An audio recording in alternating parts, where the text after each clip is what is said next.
Welcome back. I'm Nathan Barnatt, former gravedigger from spooky old New England, and you're watching Grave Stories. Welcome to another Friday Read Reddit edition. We're going to read some Reddit stories, articles, cases, accounts, and see what we think. And we're going to have a guest appearance from Tinfoil Tom. If you guys don't know Tom, check him out. He helps write the Grave Stories Investigations episodes there on the Dad channel. He also does videos and investigations on strange and bizarre cases and true life real accounts. So check him out, and we're going to see what he has to offer us today.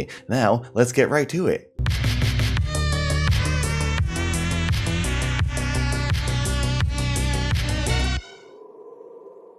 All right, welcome back. This story is from Wispified, and it's titled, "Our Bizarre Experiences with the Forest Behind Our House Eventually Forced Us to Move."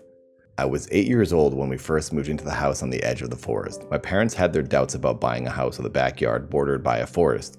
They had concerns about wild animals getting into our bins or hurting our dogs, and were worried one of us might go too far into the trees and get lost. But it was cheap, my dad liked the seclusion, my mom loved the house itself, and my siblings and I were excited about playing in the backyard and exploring the forest. Our first sign that something wasn't right was that our dogs were absolutely terrified of the forest. They never went into the forest for any reason. If a toy they'd been playing with found its way past the tree line, they would refuse to retrieve it. And when one of us went in, they would pace anxiously until we returned. On occasion, we'd notice the dog staring at a spot in the forest in obvious distress, sometimes growling or barking, but we could never see anything there. My brother once carried one of the dogs into the trees to show her that there was nothing scary about it, but she wriggled out of his grip and sprinted into the house in a panic. Dude, dogs know. If we were in the backyard when it was getting dark, sometimes we would hear noises like someone was walking through the forest, sticks crunching underfoot, branches being pushed aside. If we called out, there was no response, but if we shined a flashlight around, we would occasionally catch a glimpse for just a split second of something that we could swear looked like a person walking around in the dark. Dude. No. My parents quickly banned us from entering the forest at all after dark, and even during the day we weren't allowed to go out of sight of the house. Yeah, my parents would have done the same thing. My sister's bedroom looked out at the backyard and the forest beyond, and she remembers looking out her window one night and seeing a shadowy figure standing right at the edge of the backyard. She says there was something wrong with it, like it wasn't standing on the ground, and it was a little too tall to be a person, and it was sort of distorted. And she was convinced it was staring at her. She called for our dad, saying there was a man in the yard staring through her window, and when he ran outside to chase off whoever it was, she continued to watch the figure. It didn't move away, but when the light from our dad's flashlight passed over it, it suddenly just wasn't there anymore. We regularly heard knocking at the back door at night with no one there. Our parents thought it was teenagers playing pranks and stopped bothering even opening the door until one rainy night when the knocking was so persistent and agitated. My mom pointed out there might be someone needing shelter from the heavy rain outside. But when she opened the door, not only was there no one there, but there was no wet footprints on the porch. The knocking continued the whole time we lived there. It would happen several times in the span of a few weeks, then stop for months, then start up again. My parents eventually installed a security camera, and there was never anyone at the door. The camera wasn't all useless though. About 3 years into living there, my brother started having night terrors and sleepwalking. When he went sleepwalking, he would always go out the back door and start walking towards the forest. Oh, come on. My mom, being a light sleeper, would hear the door open and would run out to get him before he made it into the forest. After the third or fourth time it happened, my brother asked to see the camera footage because he wanted to see how he looked when sleepwalking. I guess thinking it'd look funny. The footage showed him walking out onto the porch, then pausing as if listening to something and shaking his head, then reluctantly walking forward as if being pulled or forcefully guided by something. Shut up, dude. This is demented. Something is pulling this guy out there. One evening, my dad was in the backyard and he heard my sister calling for him from the forest, seemingly in distress. Thinking she'd gone exploring in the forest and fallen over and hurt herself, he ran in and started calling to her, but quickly realized it was too dark to see her, and he couldn't pinpoint where her voice was coming from. He told her to wait where she was until he grabbed a flashlight. When he ran back into the house for the flashlight, he saw my sister inside safe and completely unconcerned. dude, something is trying to get them in there. At the time, my dad hadn't told us about hearing my sister's voice in the forest. So when I heard my mom's voice coming from the forest months later, while I was outside with the dogs one evening, I didn't question it despite the fact that I'd seen my mom inside recently and hadn't noticed her walk past me. My mom was calling to me saying she'd gotten her sweater caught on some branches and needed me to come in and help her. As I walked in, the dog started barking, alerting my dad, who saw me through the window wandering into the forest. He came out and called to me, and I said I was just going to help mom. He yelled back that mom was inside and I needed to run back in the house as fast as I could, which I did. Oh my God, shut up. Dude, the demons or something are trying I have goosebumps all over. I have goosebumps everywhere. Something's trying to pull this family into the woods. I hate this. After this, my parents had built a fence around the backyard and started looking for a new place. In the time between the fence being built and us moving out, it got way worse. We'd hear knocking at the door more regularly, as well as tapping on the windows as if someone was walking the perimeter of the house and trying every window. We would often hear scratching and scraping sounds on the fence and voices beyond it. My brother's night terrors got more frequent. And one night, my mom didn't hear the door open when he went sleepwalking. Oh, shut up. And he woke up standing at the fence, staring into the forest with the dogs barking at him. The last morning we spent there, less than 4 years after moving in, we woke up to find the back door fully open and the security camera footage showed it slowly swing open on its own. Since moving out, my brother's sleepwalking has stopped, though he still gets night terrors and he suffers from pretty severe anxiety. A few nights ago, he called me out of the blue, and after a bit of small talk, he asked me if the door being open that final night means whatever was out there finally got in. He was trying to make light of it, saying he was getting into the spirit of Halloween, joking about how maybe we should all get exercised just in case something latched onto us all those years ago. Yeah, definitely you should, dude. But I think he's deeply bothered by everything that happened. I know I still am a little. I still get nervous around dark wooded areas. I don't know what I think was out there in the forest behind our house at night, but I get the feeling that given the chance, it would have swallowed us whole. Yeah, definitely. Okay. Yeah, that was pretty good. I like this one. But here's my question. I do have doubts about some of these Reddit ones. If this was a demon, I'm trying to be logical with supernatural beings and entities.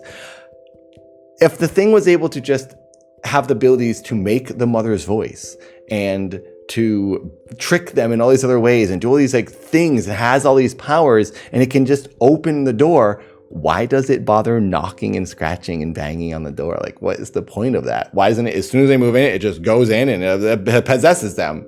Get it over with. If it's just going to do it in the end, that's what makes me start to doubt some of these stories. It's okay, this is interesting, but these casual Fridays, these read Reddit episodes are more, take it with a grain of salt, just for some extra spooky stuff. So there you go. So for Tom's case, I'm going to watch along with you and we're going to give a live reaction to how we feel about this Reddit article Tom has discovered about these people who went camping in the woods. Let's go. Hello, I'm Tinfoil Tom, and tonight I have a terrifying true account that I would like to share with you all. This story takes place in the summer of 2020, during the early days of the pandemic, and understandably, for a lot of people, cabin fever had really started to set in. People like Vanna and her friends Alex and Violet. More jobs became remote, and businesses were closing, and restaurants were offering everything to go, and people were feeling very isolated by all of this. But Vanna and her friends had a plan, and they booked a camping and hiking trip. It would keep them out of the city, so it would be relatively safe, and it would be way safer than flying at this time, and they could isolate themselves together. For one night on this trip, though, they decided to book a cabin in the woods. Oh, man. Okay. Here we go. Cabin in the woods. Keywords. Let's see what happens. As they arrived at this cabin, however, they realized just how remote this place really was. It was near the peak of the mountain and something like 30 minutes to the nearest town. So they were really off the grid in this place. After they settled in, they made a little fire right outside the cabin. And that's when they heard something. They heard the dull roar of an engine coming up the road, and they saw headlights. Okay, that's freaky. I hate when I'm at night, even walking Frankie down the sidewalk. It happened last night. Every time, it was 2 a.m, I was walking Frankie. I finished editing, and I was walking Frank super late. I hate, it's so stupid. It's just a car. Just another person who's probably freaked out by me seeing a weird old man walking a dog super late at night. I hate seeing headlights come at me because I'm thinking, who's it? Who's behind the wheel? Why do our minds make up fear? If it was daytime, I'd be like, oh, great. A Subaru. Who cares? At night, a Subaru is the demon devil lord. It's instantly when he said they saw headlights coming up. It's like, first of all, why is there something coming up? Okay, I should just get back to it. I'm talking too much. I hate it. He said headlights, and I go, ah! Why do I do these videos? I hate this. All right, let's listen. And this put them a little bit on edge. But as the vehicle started to approach, they realized that it was just some kids on an ATV traveling up the mountain. Just some kids freaking ripping it. Okay, these guys are cool. I like these kids. They should invite these kids over on a 4-wheeler. I'd want to ride that thing around. Unless they're haunted kids. There's a ghost. Okay, sorry. I don't want to make this too much of a joke, but the Friday episodes are a bit looser because it's Reddit and we don't have like articles and sources and names and dates as much. So it's a little bit more of a fun angle on these on the Friday ones. So let's take it seriously because this is probably pretty freaky. To check out this fire watch tower that was pretty close to the cabin. It was, right across the road. So dirt bike kids were going to a fire watch tower. The kids could see them. The kids waved at them, climbed I up would do the same the thing. fire watch tower, climbed back down, and that's cool. I've always wanted to go to a fire watch tower. I've climbed on top of they had waved. Water towers before, but not a fire watch tower. That's pretty cool. And then the kids had taken off. Vanna and her friends were relieved that it was nothing more than that.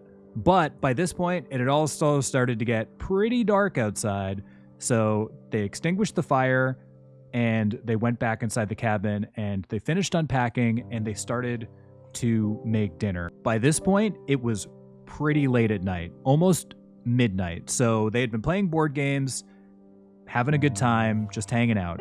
And then, suddenly, out of nowhere, this hand just slapped the window and slapped it 3 times. The group started freaking out. And the first thing they did was grab fireplace pokers just to defend themselves because that would freak me out. A window just sitting there, all of a sudden a hand whacks. I'd get startled at first, and then I'd think, okay, it's someone messing with me. It's one of my friends messing around with me. They had no idea who this was outside the cabin. This could have been an escaped maniac from yeah, or it's Travis Pastrana looking for his kid who stole his dirt bike and went in the woods. A maniac. True. I mean, obviously, arm yourself with a pointy stick if you can. Anywhere that had come to murder them in the middle of the night. They had no idea, but somebody had just started slapping the window outside the cabin. Slapping the window. Kill him. What a dumb thing to do if it was someone threatening. Although there are psychos, I joke around, but then there are stories where it's like, oh, and then this man was just taunting these people for months and then eventually did kill them. So even murder is like the goof around, I guess. That's the worst. Those are the worst ones. They're murderers and they do goof around and they bother you. If this was a prank, this was a very, very scary prank, and they had no idea what was going on. They started calling their families, and then Alex called 911, and the police did show up. 911! Someone hit the window with their hand. And is anyone in life danger? Is anyone's lives in danger? No, but it was a scary hand. All right, we'll bring the cops over there. I mean, if you thought someone was going to break in, yeah, you call the cops, I guess. I mean, people overreact when you're in the woods alone. People were trying to go relax because the pandemic was happening and they're all freaking out and stressed. And then they go and put themselves in the most stressful situation they can enter. Why didn't they just go walk around the park during the day. Why go camp? I guess he had to go camping because of the beginning of the pandemic. I did spend a lot of time outside myself, actually, going to parks and stuff during the beginning of the pandemic. So I guess I shouldn't judge them. A short time later, about a half an hour later, and the police started scouring the area. They brought search dogs. They were searching all over the mountain. They searched the fire watch tower. They searched everywhere. They did not find a sign of anyone. So whoever was there ran into the woods or was hiding somewhere. The police told them that they thought it might have been a bear. A bear. Window probably would have been broken. And I think they could tell the difference between a human hand and a bear hand. But Vanna and her friends could tell by the expression on the cops' faces that even they didn't believe them. So that means the cops are going, yeah, it was always a bear. Yep, bears. Got a big bears window spanking problem up here. Bears are always just spanking those windows. Clearly the kids are like, shut up, cops. The group packed up their stuff as fast as they possibly could so that the police could escort them back down the mountain and to a hotel or something. There was I wouldn't no stay way there. They were going to stay at this cabin one more night. Something I will point out, though, is that around this time, the police did tell them that as they were coming up the mountain, the police, they did pass a car that was parked at the base of the mountain. Oh. After the group had packed up and the police were escorting them back to their car so they could bring them back down the mountain, they all just stopped dead in their tracks and they saw the group's car and it was covered in dusty handprints. What? I mean, that is freaky. If I saw that and it was just handprints all over the car, it'd be freaky. I'd think it was those rascals on the dirt bike. It's such a funny thing because it is scary sounding, but also not threatening at all. Dusty handprints. They made their stuff filthy, incredibly annoying to clean. And these handprints weren't Vanna's, they weren't Violet's, they weren't Alex's, and they definitely weren't the police's handprints. Cops are like, yeah, they're not ours either. Cops are just messing with these kids. Oh, it was a bear. A bear did it, you guys. Like thousands of bears. So whose handprints were they? They were Travis Pastrana's. The culprit found. Tinfoil Tom, everybody. I'm Tinfoil Tom, and if you like being scared, I mostly play spooky games on my Twitch. Tinfoil Tom TV on Twitch. Come on over to Twitch. I'm live all the time. Thank you, Tom. Thank you, Tinfoil Tom, for that story from Reddit. I appreciate the guest appearance. You guys should subscribe to Tinfoil Tom. His YouTube does a lot of investigations as well, spooky videos like these, pretty in-depth documentary type deep dives and investigations into weird, strange stuff. So check him out and check out his Twitch. Thanks again for stopping by. All right, everyone, that's going to do it for the Friday episode. Please, if you haven't, please like and subscribe. I'm so close to 500,000 subscribers after 16 years. And if you have YouTube Premium, please download these episodes and videos. It apparently helps boost me in the algorithm. So if you don't mind, help me out. Spread the love, spread the word, watch some of the old videos, and keep me going through that algorithm because we know it hates me. It's spanking me like that bear spanking the house. Thanks everyone for watching. I'll see you next time.